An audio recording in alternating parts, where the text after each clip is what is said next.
स्वागत है आपका बी न्यूज नेशन में। मैं हूं आबिद हुसैन शेख। सिद्धरामैया का बीजापुर में नया रूप, भूख से मुक्त राज्य बनाने का लिया संकल्प।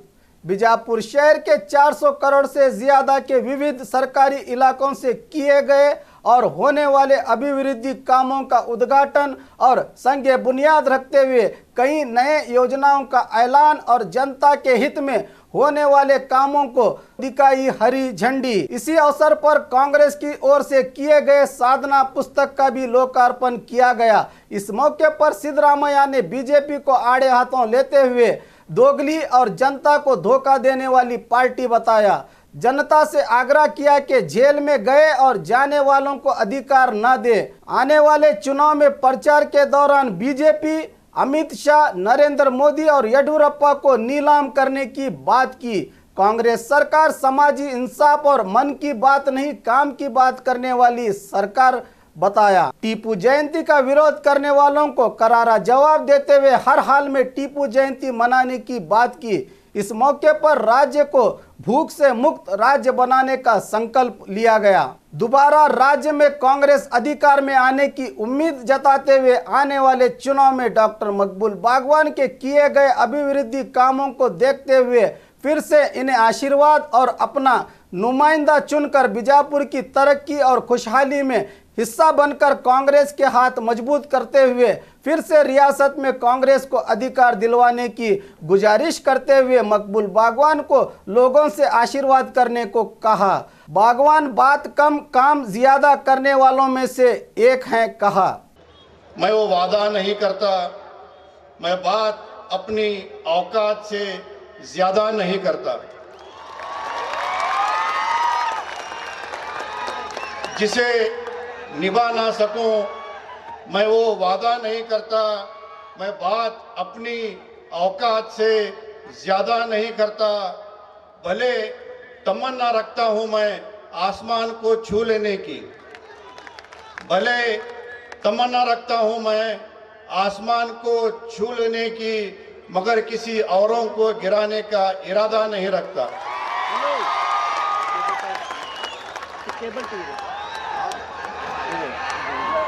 आज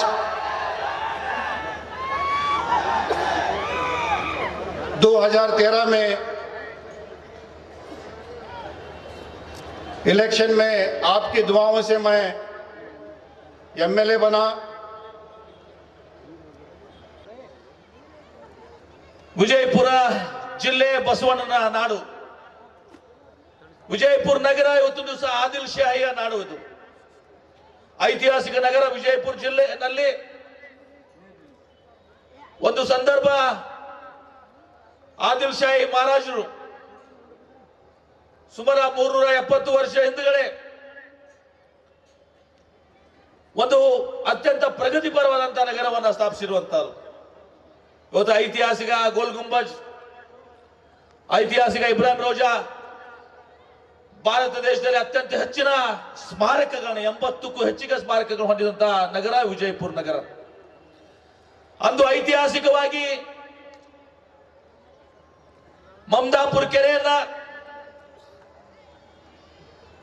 ಅದು ನನ್ನ ಮತಕ್ಷೇತ್ರದಲ್ಲಿ ಬರ್ತದೆ. ಅದೇ ರೀತಿ ಇಲ್ಲಿ ಬೇಗಂ ತಲಾಬ್, ಈ ಬೇಗಂ ತಲಾಬ್ ಮೂಲಕ ಸುಮಾರು 9 ಲಕ್ಷ ಜನಕ್ಕೆ ಅವತ್ತು ನೀರು ಕೊಡ್ತಾ ಇರುವಂತದ್ದು ಕರೇಜ್ ವ್ಯವಸ್ಥೆ ಇತ್ತು. ಬಾವಡಿ, ತಾಜ್ ಬಾವಡಿ, ಚಾಂದ್ ಬಾವಡಿ, ಇಬ್ರಾಹಿಂ ಬಾವಡಿ. ನಾನು ಜಾಸ್ತಿ ಸಮಯ ತಗೊಳ್ಕೋದಿಲ್ಲ, ಯಾಕಂದ್ರೆ ಮುಖ್ಯಮಂತ್ರಿಗಳು ಮಾತನಾಡೋದಿದೆ. ಇವೆಲ್ಲವೂ ಕೂಡ ಆದಿಲ್ ಶಾಹಿ ಅರಸರು ಮಾಡಿರುವಂತಹದ್ದು. ಇವತ್ತು ಮತ್ತೊಮ್ಮೆ ಆ ಗತ ವೈಭವ ಅದಕ್ಕೆ ವಾಪಸ್ ಬಂದಿದ್ರೆ ನಮ್ಮ ಸಿದ್ದರಾಮಯ್ಯ ಸಾಹೇಬರಿಂದ ಸುಮಾರು 31 ಕೋಟಿ ರೂಪಾಯಿದಲ್ಲಿ ನೀಡಿ ಅಭಿನಂದಿಸ್ತಾ ಇದ್ದ. ಇದಾದ ನಂತರ ಪೌರ ಸನ್ಮಾನವನ್ನ ನೆರವೇರಿಸಿಕೊಳ್ಳಲಿಕ್ಕೆ ನಾನು ಪೂಜ್ಯ ಮಹಾಪೌರರು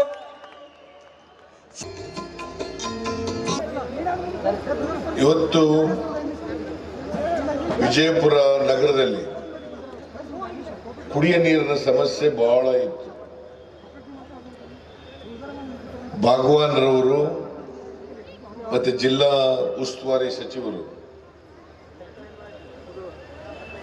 ಒಂದು ವಾರಕ್ಕೆ 15 ದಿನಕ್ಕೆ ಇಲ್ಲಿ ನೀರು ಸಿಗ್ತಾ ಇದೆ.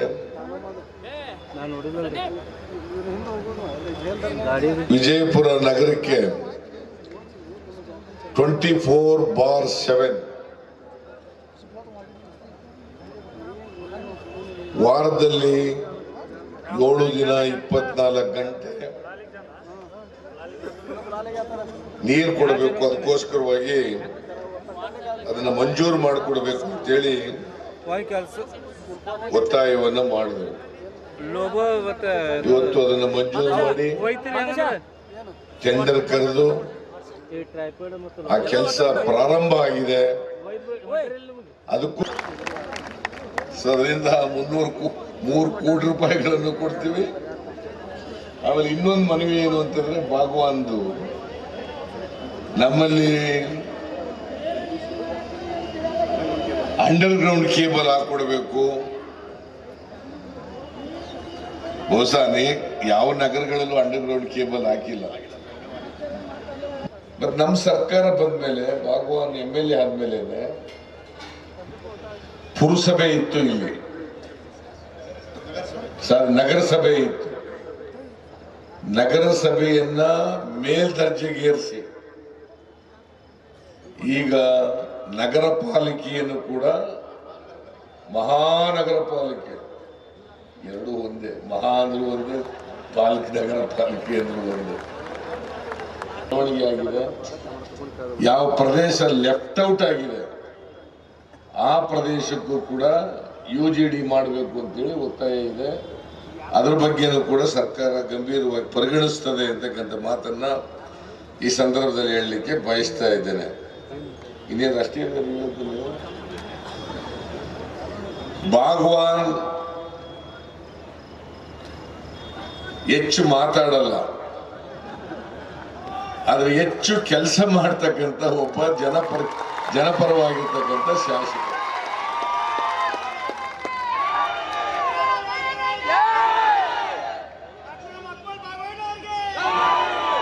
ಬೈಟೋಜಿ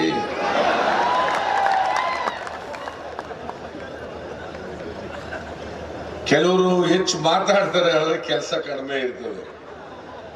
ಅದ್ರ ಭಾಗವಾನ್ ಮಾತು ಕಡಿಮೆ, ಕೆಲಸ ಜಾಸ್ತಿ. ಆಮೇಲೆ ನನ್ನನ್ನು ಭೇಟಿ ಮಾಡೋದು ಅಭಿವೃದ್ಧಿ ಕೆಲಸಗಳಿದ್ರು ಮಾತ್ರ ನನ್ನನ್ನು ಭೇಟಿ ಮಾಡ್ತಾರೆ ಹೊರತು ಸುಮ್ಮನೆ ಯಾವತ್ತೂ ಕೂಡ ಭೇಟಿ ಮಾಡಲ್ಲ. ಟೀಚೆ ಪಡ್ನೇಕ. ಹಂಗಾಗಿ ಇಷ್ಟು ಕೆಲಸ ಆಗಲಿಕ್ಕೆ ಸಾಧ್ಯ ಆಗ್ತದೆ. ನಮ್ಮ ಸರ್ಕಾರ ಬಂದ ಮೇಲೆ ಈಗ 4 ವರ್ಷ 7 ತಿಂಗಳಾಗಿ. ಈ 4 ವರ್ಷ 7 ತಿಂಗಳಲ್ಲಿ ನಾವು ಜನತೆಗೆ ಕೊಟ್ಟಂತ ಎಲ್ಲಾ ಭರವಸೆಗಳನ್ನ ಈಡೇರಿಸಿದೆ. ಎಲ್ಲ ಭರವಸೆಗಳು 165 ಭರವಸೆ ಕೊಟ್ಟಿದ್ದ ನಮ್ಮ ಪ್ರಣಾಳಿಕೆ ಮೂಲಕ. ಅದರಲ್ಲಿ 155 ಭರವಸೆಗಳು ಈಡೇರಿಸಿದೀವಿ. ಮಾರ್ಚ್ ಒಳಗಡೆ ಎಲ್ಲ ಮುಕ್ತಾಯ ಆಗ್ತವೆ.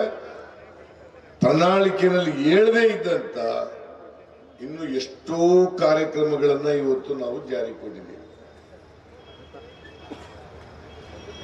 ನಾವು ನುಡಿದಂತೆ ನಡೆದಿದ್ದೇವೆ. ಅತ್ಯಂತ ಹೆಮ್ಮೆಯಿಂದ ಹೇಳ್ತೇನೆ, ಕರ್ನಾಟಕದ ಇತಿಹಾಸದಲ್ಲಿ ಯಾವುದಾದರೂ ಸರ್ಕಾರ ನುಡಿದಂತೆ ನಡೆದಿದ್ರೆ ಅದು ನಮ್ಮ ಸರ್ಕಾರ ಅಂತಕ್ಕಂಥದ್ದನ್ನು ತಿಳಿಸಿದ್ದೇನೆ.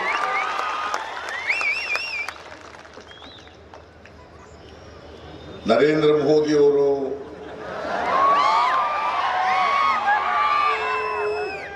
ಎಷ್ಟು ಭರವಸೆಗಳನ್ನು ಕೊಟ್ಟರು. ಕಳೆದ ಚುನಾವಣೆಯಲ್ಲಿ 2014ರ ಲೋಕಸಭಾ ಚುನಾವಣೆಯಲ್ಲಿ अच्छे दिन आएगा,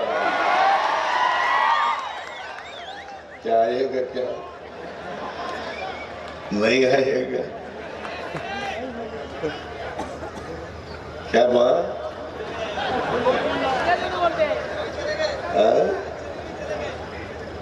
3.5 ವರ್ಷ ಆಯ್ತು, ಇನ್ ಬರೋದಿಲ್ಲ. ಅದು ಅಚ್ಚೇ ದಿನ ಬರೋದಿಲ್ಲ.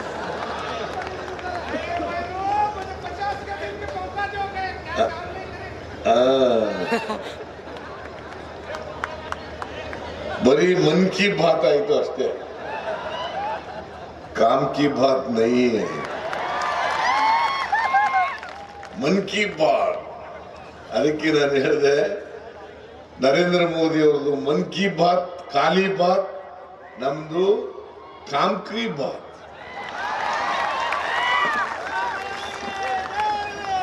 ಕಾಮ್ ಕಿ ಬಾತ್. ಅವ್ರು ಹೇಳ್ದು ಒಂದೂ ಮಾಡಲಿಲ್ಲ.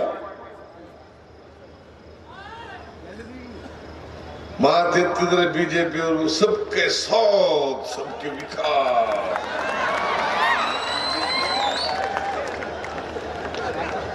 कितने झूठ बोल रहे हैं बीजेपी वाले, हिपोक्रेट्स.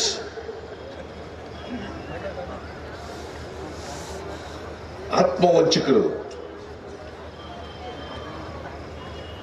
ಹೇಳೋದು ಸಬ್ಕ ಸಾಥ್ ಸಬ್ಕ ವಿಕಾಸ್,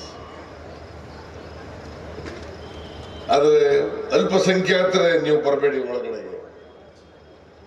ಯಾರು ಈ ದೇಶದ 125 ಕೋಟಿ ಜನರನ್ನ ಒಟ್ಟಿಗೆ ತಗೊಂಡು ಹೋಗ್ತಕ್ಕಂಥ, ಎಲ್ಲರನ್ನು ಸಮಾನವಾಗಿ ಕಾಣ್ತಕ್ಕಂಥ, ಸಮಾನವಾಗಿ ಗೌರವಿಸ್ತಕ್ಕಂಥ ಯಾವ ಪಕ್ಷದಲ್ಲಿ ನೀತಿ ಇದೆ, ಕಾರ್ಯಕ್ರಮ ಇದೆ, ಆ ಪಕ್ಷ ಮಾತ್ರ ಈ ದೇಶ ಆಳ್ಲಿಕ್ಕೆ ಯೋಗ್ಯವೇ ಹೊರತು ಜಾತಿ ಧರ್ಮಗಳನ್ನು ವಿಂಗಡಣೆ ಮಾಡ್ತಕ್ಕಂಥ ಯಾವುದೇ ಪಕ್ಷ ಈ ದೇಶ ಆಳ್ಲಿಕ್ಕೆ ಯೋಗ್ಯತೆ ಇಲ್ಲ ಅಂತಕ್ಕಂಥದ್ದನ್ನ ಬಹಳ ಸ್ಪಷ್ಟವಾಗಿ ಹೇಳಲಿಕ್ಕೆ ಬಯಸ್ತಾ ಇದೆ.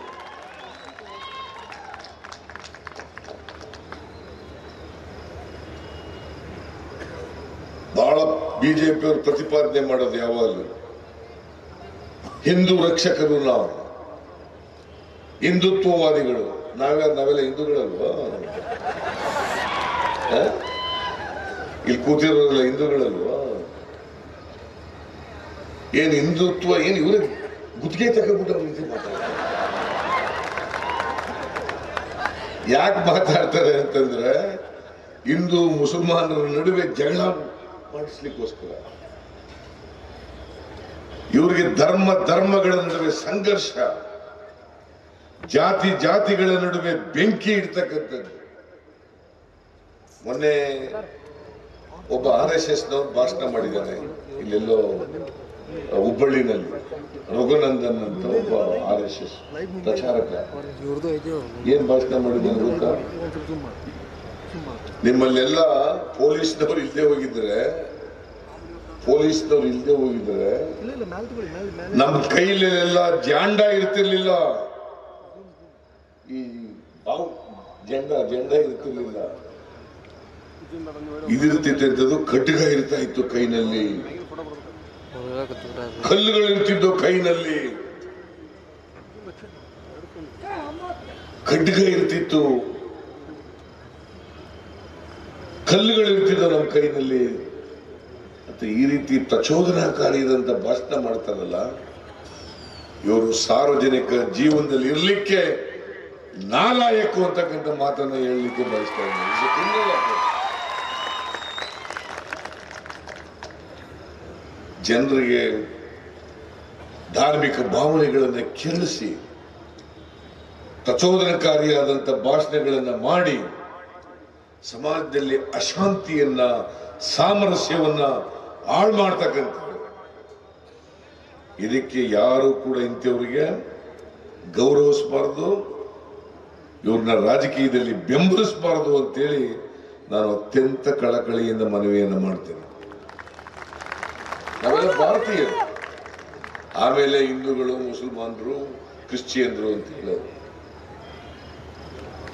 ನಾವು ನಾಡಗೀತೆ ಆಡ್ತೀವಿ, ಎಲ್ಲ ಪಾರ್ಟಿಯವರು ಆಡ್ತೀವಿ, ಸರ್ಕಾರದ ನಾಡಗೀತೆ ಅದು. ಕುವೆಂಪು ಏನ್ ಹೇಳಿದ್ದಾರೆ ಆ ನಾಡಗೀತೆಯಲ್ಲಿ ಒಂದು ಸೆಂಟೆನ್ಸ್, ಸರ್ವ ಜನಾಂಗದ ಶಾಂತಿಯ ತೋಟ. ಎಷ್ಟು ಸುಂದರವಾಗಿ ಹೇಳಿದ್ದಾರೆ, ಸರ್ವ ಜನಾಂಗದ ಶಾಂತಿಯ ತೋಟ. ಹಿಂದೂ, ಕ್ರೈಸ್ತ, ಮುಸಲ್ಮಾನ, ಪಾರಸಿಕ, ಜೈನರ ಉದ್ಯಾನ. ಅರ್ಥ ಮಾಡ್ಕೋಬೇಕು ಇದನ್ನ. ಕುವೆಂಪು ಹೇಳಿರ್ತಕ್ಕಂಥದ್ದು. ಇದು ನಾವು ನಾಡಗೀತೆ ಆಡ್ತೀವಿ, ಬರೀ ಆಡಕ್ಕಲ್ಲ ಇರೋದು, ಅದರಂತೆ ನಡಕಬೇಕು.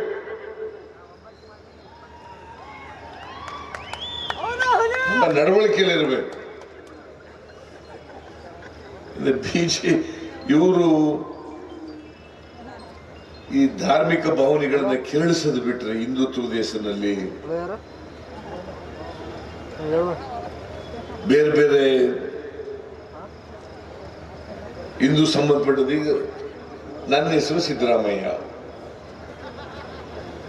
ನಾನು ನಮ್ಮಪ್ಪ ನನಗೆ ಹೆಸರಿಟ್ಟಿರೋದು ಸಿದ್ದರಾಮಯ್ಯ ಅಂತ. ನನ್ನ ಹೆಸರಲ್ಲಿ ರಾಮ ಇಲ್ವಾ? ಏನು ಇವರು ಒಬ್ಬರಿಗೇನ ರಾಮ ಕೃಷ್ಣ?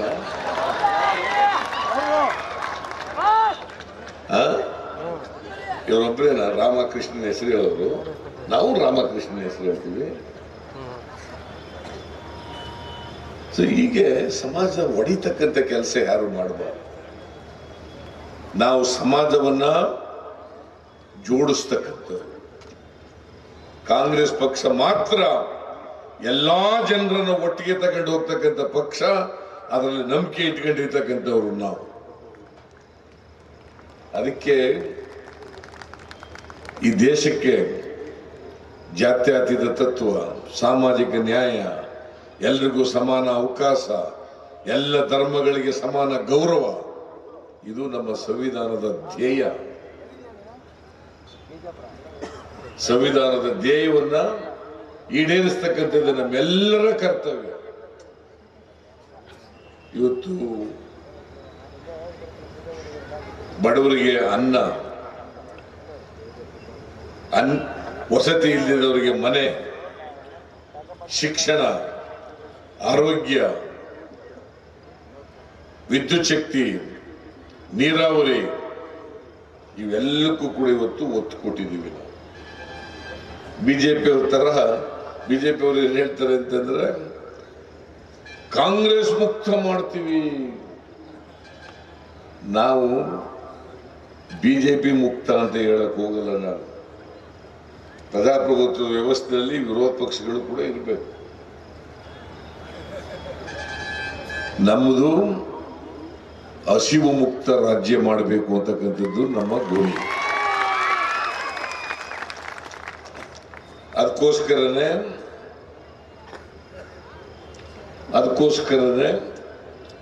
ಬಡವರಿಗೆ 1,20,00,000 ಕುಟುಂಬಗಳಿಗೆ BPL ಕಾರ್ಡ್ ಕೊಟ್ಟಿದ್ದೀವಿ. 4 ಕೋಟಿಗೂ ಹೆಚ್ಚು ಜನರಿಗೆ ಪ್ರತಿಯೊಬ್ಬರಿಗೆ 7 kg ಒಂದು ತಿಂಗಳಿಗೆ ಅಕ್ಕಿ ಫ್ರೀಯಾಗಿ ಕೊಡ್ತಕ್ಕಂಥ ಕಾರ್ಯಕ್ರಮವನ್ನು ಇವತ್ತು ಜಾರಿಗೆ ತಂದಿದ್ದೀವಿ. ಅದ್ರ ಜೊತೆಗೆ ಇಂದಿರಾ ಕ್ಯಾಂಟೀನ್ ಬೆಂಗಳೂರಿನಲ್ಲಿ ಮಾಡಿದ್ದೀವಿ. ಇಲ್ಲಿ ವಿಜಯಪುರದಲ್ಲೂ ಕೂಡ ಮಾಡ್ತೀವಿ. 4 ಕ್ಯಾಂಟೀನ್ಗಳಾಗ್ತವೆ ಸರ್ಕಾರದಿಂದ. ತಾಲೂಕು ಕೇಂದ್ರಗಳಲ್ಲಿ, ಜಿಲ್ಲಾ ಕೇಂದ್ರಗಳಲ್ಲಿ ಎಲ್ಲ ಕಡೆ ಇಂದಿರಾ ಕ್ಯಾಂಟೀನ್ ಕಡಿಮೆ ದರದಲ್ಲಿ ಆಹಾರ ಕೊಡ್ತಕ್ಕಂಥ ಕೆಲಸವನ್ನು ಮಾಡ್ತೀವಿ. ಪರಿಶಿಷ್ಟ ಜಾತಿ, ಪರಿಶಿಷ್ಟ ವರ್ಗದವರಿಗೆ ಅವರ ಜನಸಂಖ್ಯೆಗೆ ಅನುಗುಣವಾಗಿ SCP, TSP ಹಣವನ್ನ ಖರ್ಚು ಮಾಡಬೇಕು ಅಂತೇಳಿ ಕಾನೂನು ಮಾಡಿದ್ದು ಕರ್ನಾಟಕದ ಇತಿಹಾಸದಲ್ಲಿ ಅದು ನಮ್ಮ ಸರ್ಕಾರ ಅಂತಕ್ಕಂಥದ್ದನ್ನ ಹೇಳಲಿಕ್ಕೆ ಬಯಸ್ತೇನೆ. ದಲಿತ ವರ್ಗದವರಿಗೆ ಕಾಂಟ್ರಾಕ್ಟ್ ನಲ್ಲಿ ಮೀಸಲಾತಿ ಕೊಡಬೇಕು ಅಂತೇಳಿ ಕಾನೂನು ಮಾಡಿದ್ದೀವಿ. ಬಿಜೆಪಿಯವರು ಮಾಡಿದ್ರ? ಇವೇನು ಮಾಡದೇನೆ ಶೋಭಾ ಕರಂದ್ಲಾಜೆ, ಕಾರಜೋಳ್, ಯಡಿಯೂರಪ್ಪ ದಲಿತರ ಮನೆಗೆ ತಿಂಡಿ ತಿನ್ನಕ್ ಹೋಗ್ತಾರೆ. ನಾಟಕ. ಅಧಿಕಾರದಲ್ಲಿದ್ದಾಗ ಒಂದಿನ ಹೋಗ್ತಿಲ್ಲ ಅವ್ರ ಮನೆಗೆ, ಈಗ ತಿಂಡಿ ತಿನ್ನಕ್ ಹೋಗ್ತಾರೆ. ಅದು ಅವ್ರ ಮನೆಯಲ್ಲಾದ್ರೂ ತಿಂದಾರ ತಿಂಡಿನ? ಹೋಟ್ಲಿಂದ ಶಿರಾ, ಉಪ್ಪಿಟ್ಟು, ಮಸಾಲೆ ದೋಸೆ ಎಲ್ಲ ತರಿಸ್ಕೆ ತಿಂದ್ಬಿಟ್ಟು ನಾವು ದಲಿತರ ಮನೆಗೆ ಹೋಗಿದ್ದು. ನಾವು ದಲಿತರ ಪರವಾಗಿದ್ದೀವಿ.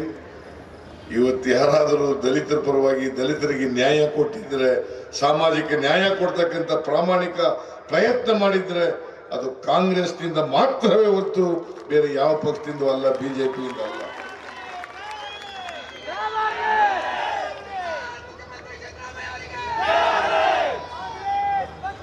ಈ ಎಷ್ಟು ಕೆಲಸಗಳು ಮಾಡಿದೀವಿ ನಾವು. SCP TSP ನಲ್ಲಿ ಅವರು 5 ವರ್ಷದಲ್ಲಿ ಖರ್ಚು ಮಾಡಿದ್ದು 21,000 ಕೋಟಿ. ನಾವು 5 ವರ್ಷದಲ್ಲಿ ಕಾನೂನು ಮಾಡಿದ ಮೇಲೆ ಖರ್ಚು ಮಾಡ್ತಾ ಇರ್ತಕ್ಕಂಥದ್ದು 86,000 ಕೋಟಿ, 4 ಪಟ್ಟು. ಅಲ್ಪಸಂಖ್ಯಾತರಿಗೂ ಕೂಡ 300 ಕೋಟಿ ಇತ್ತು, ಈಗ ಅದನ್ನ 2,750 ಕೋಟಿಗೆ ಏರಿಸಿದೆ. ಮುಂದಿನ ದಿನಗಳಲ್ಲಿ ಇನ್ನೂ ಹೆಚ್ಚು ಮಾಡ್ತೀವಿ, ಮಾಡೋಣ.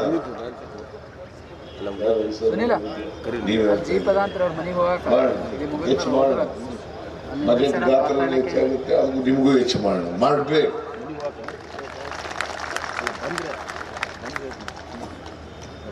ಇವತ್ತು ಲಂಬಾಣಿ ಜನಾಂಗದವರು ಅವರು ತಾಂಡಗಳಲ್ಲಿ ವಾಸ ಮಾಡ್ತಾ ಇದ್ದಾರೆ. ಗೊಲ್ರಟ್ಟಿಗಳು, ಕುರುರಟ್ಟಿಗಳು, ನಾಯಕರಟ್ಟಿಗಳು, ಆಡಿಗಳು, ಇವ್ರು ಎಷ್ಟೋ ವರ್ಷದಿಂದ ಪಾಪ ರೆವಿನ್ಯೂ ವಿಲೇಜ್ ಆಗದೇನೆ, ಅವರ ಸವಲತ್ತುಗಳು ಸಿಕ್ಕದೇನೆ ವಾಸ ಮಾಡ್ತಾ ಇದ್ರು. ನಾವು ಈಗ ಕಾನೂನು ಮಾಡೋದು ಹೇಗೆ ಉಳುವವನೇ ಒಡೆಯ ಅಂತೇಳಿ ದೇವರಾಜ ಅರಸರವರ ಕಾಲದಲ್ಲಿ ಕಾನೂನು ಮಾಡಿದ್ರು, ಅದೇ ರೀತಿ ತಾಂಡಗಳು ರೆವಿನ್ಯೂ ಗ್ರಾಮಗಳಾಗಬೇಕು. ಯಾರು ವಾಸ ಮಾಡ್ತಾ ಇದ್ದಾರೆ ಆ ವಾಸ ಮಾಡುವವನೇ ಆ ಮನೆಯ ಒಡೆಯ ಅಂತೇಳಿ ಇವತ್ತು ಅವರೆಲ್ಲರಿಗೂ ಕೂಡ ಮಾಲೀಕರನ್ನಾಗಿ ಮಾಡ್ತಕ್ಕಂಥ ಕೆಲಸ. ಅವ್ರಿಗೆ ಇನ್ನೊಂದು ಬೇಡಿಕೆ ಇದೆ, ಬಹಳ ಕಡೆ ಹೇಳಿದ್ರು. ನಾನು ಬಿಜಾಪುರದಲ್ಲಿ ಘೋಷಣೆ ಮಾಡ್ತೀನಿ ಅಂತ ಹೇಳಿದ್ದೆ, ಸೇವಾಲಾಲ್ ಜಯಂತಿಯನ್ನ ಮಾಡಬೇಕು ಅಂತೇಳಿ ಒತ್ತಾಯ ಮಾಡಿದೆ. ಸರ್ಕಾರವೇ ಸೇವಾಲಾಲ್ ಜಯಂತಿಯನ್ನ ಆಚರಣೆ ಮಾಡುತ್ತದೆ. ಇವತ್ತು ನಾವು 26 ಮಹಾಪುರುಷರು ಮಹಾಮಾತೆಯರ ಜಯಂತಿಗಳನ್ನು ಆಚರಣೆ ಮಾಡ್ತೀವಿ. ಅಂಬೇಡ್ಕರ್ ಜಯಂತಿ, ವಾಲ್ಮೀಕಿ ಜಯಂತಿ, ಕನಕ ಜಯಂತಿ, ಕಿತ್ತೂರು ರಾಣಿ ಚೆನ್ನಮ್ಮ ಜಯಂತಿ, ಅಕ್ಕಮಹಾದೇವಿ ಜಯಂತಿ, ಟಿಪ್ಪು ಜಯಂತಿ.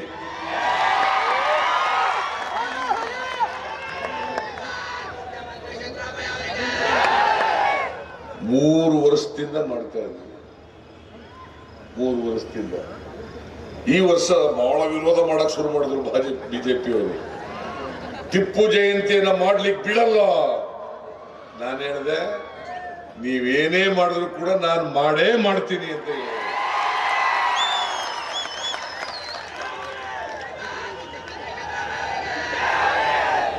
ಟಿಪ್ಪುನ ಮತಾಂಧ ಅಂತ ಕರೆದ್ರು ಇವರು ಬಿಜೆಪಿಯವರು.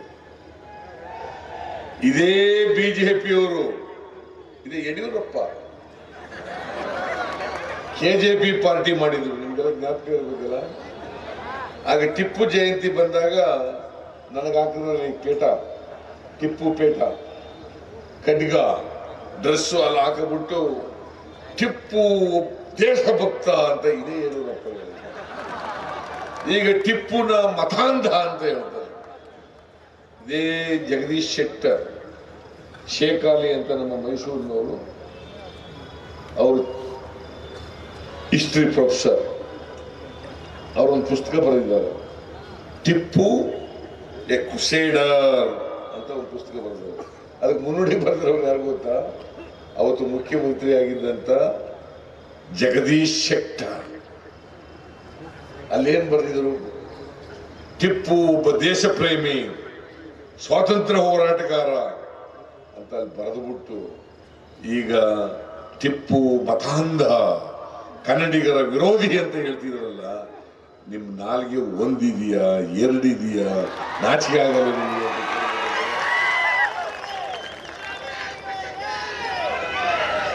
ಟಿಪ್ಪು ಬ್ರಿಟಿಷ್ನವರ ವಿರುದ್ಧ 4 ಮೈಸೂರು ಯುದ್ಧಗಳನ್ನು ಮಾಡಿದಂತ ಒಬ್ಬ ದೇಶ ಪ್ರೇಮಿ ಸ್ವಾತಂತ್ರ್ಯ ಹೋರಾಟಗಾರ.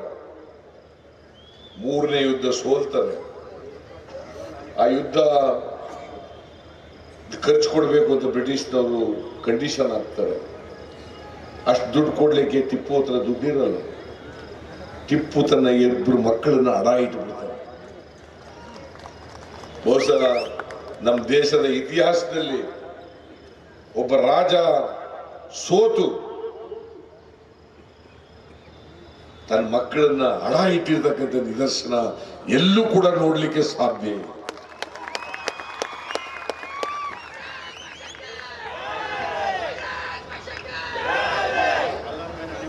ಯಡಿಯೂರಪ್ಪ ಅಲ್ಲರ್ ಮಹಿಳೆ ಮಾಡಿದ್ದು ಬಿಜೆಪಿಗೆ ಹೋಗಲ್ಲ ಅಂತ ಅಲ್ಲ. ಟಿಪ್ಪು ಜಯಂತಿ ದಿನ ಯಡಿಯೂರಪ್ಪ ಅಲ್ಲಾಲ್ ಬೇಲ್ ಹಾಣೆ, ಯಡಿಯೂರಪ್ಪ ಹೇಳಿದ್ದು ನಾನಲ್ಲ, ನಾನು ಎಂದೆಂದಿಗೂ ಕೂಡ ಬಿಜೆಪಿ ಪಕ್ಷಕ್ಕೆ ಹೋಗಲ್ಲ. ಈಗ ಅದೇ ಪಕ್ಷದಲ್ಲಿ ಅಧ್ಯಕ್ಷ ಆಗಿದೆ. ಯಾಕೆ ಅವ್ರ ನಾಲ್ಗೆ ಇದೆಯಲ್ಲ, 2 ನಾಲ್ಗೆ ಇರೋದು. ಅಮಿತ್ ಶಾ ಬಿಡಿ, ಅವರು ಒಬ್ಬ ಅಮಿತ್ ಶಾ ಇಲ್ಲಿ ಕರ್ನಾಟಕ ಬಂದು ಏನ್ ಹೇಳ್ತಾರೆ ಅಂತಂದ್ರೆ ಎಲ್ಲ ಬಿಜೆಪಿ ಅವ್ರಿಗೂ ಕೋಮುಗಲಭೆ ಮಾಡಿ, ದೊಂಬಿ ಮಾಡಿ, ಹಿಂದೂ ಮುಸಲ್ಮಾನರ ಜಗಳ ಮಾಡಿದೆ. ಒಬ್ಬ ರಾಷ್ಟ್ರೀಯ ಪಕ್ಷದ ಅಧ್ಯಕ್ಷನಾಗಿ ಹೇಳೋದು ಇದು. ದೊಂಬಿ ಮಾಡಿಸಿ ಲಾಠಿ ಚಾರ್ಜ್ ಮಾಡಬೇಕು, ಆಗ್ಬೇಕು, ಟಿಯರ್ ಗ್ಯಾಸ್ಗಳಾಗಬೇಕು, ಗೋಲಿಬಾರ್ ಆಗ್ಬೇಕು, ಜೈಲಿಗೆ ಹೋಗ್ಬೇಕು ನೀವೆಲ್ಲ. ಈ ತರ ಒಬ್ಬ ಅಧ್ಯಕ್ಷರು ಅವ್ರ ಪಕ್ಷದವರಿಗೆ ಹೇಳ್ತಾರೆ ಅಂತಂದ್ಮೇಲೆ ಇವ್ರಿಗೆ ರಾಜಕಾರಣದಲ್ಲಿ ಇರ್ಲಿಕ್ಕೆ ಇವ್ರ ಯೋಗ್ಯತೆ ಇದೆಯಾ? ಇದು ಇವತ್ತು ನೀವು ಅರ್ಥ ಮಾಡ್ಕೋಬೇಕಾಗಿರ್ತಕ್ಕಂಥದ್ದು. ಅದನ್ನ ಇನ್ನೊಂದ್ಸಾರಿ ಬರ್ತೀನಿ, ನಾನು ಚುನಾವಣಾ ಪ್ರಚಾರಕ್ಕೆ ಬರ್ತೀನಿ, ಸಮಯ ಆಗ್ಬಿಡದೆ ಈಗ. ಆ ಚುನಾವಣಾ ಪ್ರಚಾರಕ್ಕೆ ಬಂದಾಗ ಈ ಬಿಜೆಪಿ ಅವ್ರನ್ನ ಹರಾಜ ಹಾಕ್ತೀನಿ. ನರೇಂದ್ರ ಮೋದಿ ಅವರನ್ನ, ಅಮಿತ್ ಶಾ, ಯಡಿಯೂರಪ್ಪ ಇವರೆಲ್ಲರೂ ಹರಾಜ ಹಾಕ್ತೀನಿ. ನೀವು 2018ರಲ್ಲಿ ಚುನಾವಣೆ ಇದೆಯಲ್ಲ, ಯಡಿಯೂರಪ್ಪ ಮಿಷನ್ 150 ಅಂತ ಓಡಾಡಿದ್ದಾರೆ. ಇದಾದ್ಮೇಲೆ 2 ಚುನಾವಣೆ ಆದವು. ಒಂದು ನಂಜನಗೂಡು ಗುಡ್ಡಪೇಟೆ ಚುನಾವಣೆ ಆಯಿತು. ಆ 2 ಚುನಾವಣೆಯಲ್ಲಿ ಗೆದ್ದುಬಿಟ್ಟ ನಾವು. ಗೆದ್ದ ಮೇಲೆ ಯಡಿಯೂರಪ್ಪನ ಮಿಷನ್ 150 ತುಸ್ ಆಗ್ಬಿಟ್ಟು ಈಗ ಮಿಷನ್ 50 ಬಂದ್ಬಿಟ್ಟಿದೆ. ಮಿಷನ್ 150 ಆಮೇಲೆ ನಮ್ಮ ಮೇಲೆ ಸುಮ್ಮನೆ ಭ್ರಷ್ಟಾಚಾರ, ನನ್ನ ಮೇಲೆ, ಎಂ ಬಿ ಪಾಟೀಲ್ ಮೇಲೆ, ರಾಯರೆಡ್ಡಿ ಮೇಲೆ, ಆ ಕುಲಕರ್ಣಿ ಮೇಲೆ, ಎಲ್ಲರ ಮೇಲೂ ಸುಮ್ಮನೆ ಸುಳ್ಳು ಆರೋಪ ಮಾಡೋದು. ಈ ಯಡಿಯೂರಪ್ಪನಿಂದ ಪಟ ಕಲಿಬೇಕಾ? ಮುಖ್ಯಮಂತ್ರಿಯಾಗಿ ಜೈಲ್ಗೆ ಹೋಗಿದ್ ಬಂದ್ಬಿಟ್ಟು ಈ ಯಡಿಯೂರಪ್ಪನಿಂದ ನಾವು ಪಟ ಕಲಿಬೇಕಾ? ಈ ಯಡಿಯೂರಪ್ಪ ಮತ್ತೆ ಮುಖ್ಯಮಂತ್ರಿ ಆಗ್ಬೇಕಾ? ಆಗ್ಬೇಕೆಂದ್ರೆ ಆಗ್ಬಾರದು. ಅದರಿಂದ ಮತ್ತೆ ಕಾಂಗ್ರೆಸ್ಗೆ ಆಶೀರ್ವಾದ ಮಾಡಿ 2018ರಲ್ಲಿ ಭಗವಾನ್ಗೂ ಕೂಡ ಆಶೀರ್ವಾದ ಮಾಡಿ. ಮಾಡ್ತಿರಲ್ಲ, ಕಾಂಗ್ರೆಸ್ ಪಕ್ಷಕ್ಕೆ ಆಶೀರ್ವಾದ ಮಾಡ್ತಿರಲ್ವ? ನಿಮ್ಮೆಲ್ಲರಿಗೂ ನಮಸ್ಕಾರ. और खबरों के लिए देखते रहिए बी न्यूज नेशन।